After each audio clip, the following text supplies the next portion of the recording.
So the first myth is the myth of the empty vessel. And that's the myth that students come to us empty and we just fill them up with all this learning and all this sense of self, right? And that it's education that fills them. This is a total myth. It's not true in the slightest. Students as young as 3 still come to us, or as young as 6 months even, honestly, still come to us with the experiences that they've had so far in life, right?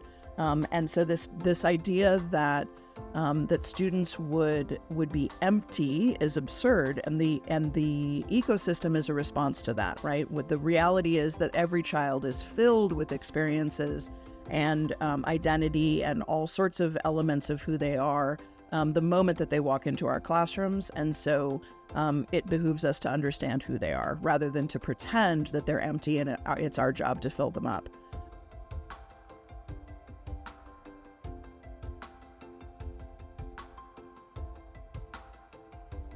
The second myth is the myth of the well-rounded student. And this has to do with this idea of every child being able to get really good at absolutely everything that they need to learn. This is a really dominant myth in education, right? We expect students to be extraordinary at everything, when in reality, among adults, that's actually not the case, right? We know that, I pay an accountant to do my taxes every year, right? And to help me with my financial management, right? And Yang Zhao talks about this as well, this idea that adults outsource things that they're not good at, right? Whereas in education, we expect kids to be good at absolutely everything.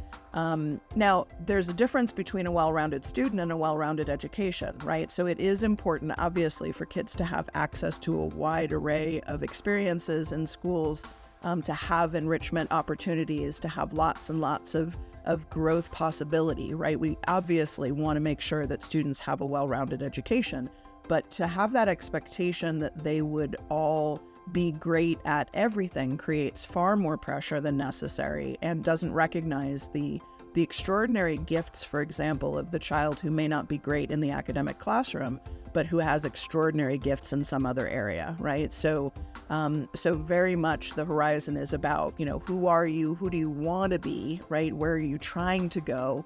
What is that next step in your development and the next appropriate challenge for you, right? In a way that recognizes, the kid who's going on to be an engineer may need one set of really high-level strengths, and the student who's going on to be a violinist might need a different set, right? And that's okay because they're heading to different things.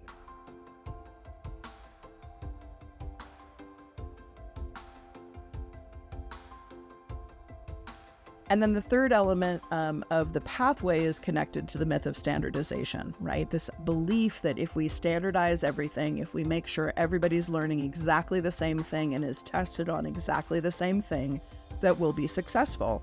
But there are a couple of problems with this.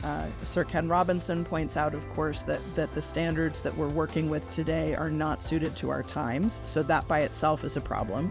I would even go further and say that humans are inherently not standard, right? There are no two brains that work the same way on this planet, right? We all think and behave and move through this world and this life in totally different ways, whether we're aware of that or not, right? What's going on inside our heads is always different. So that idea that we can standardize all of it, it's much more efficient, obviously, right?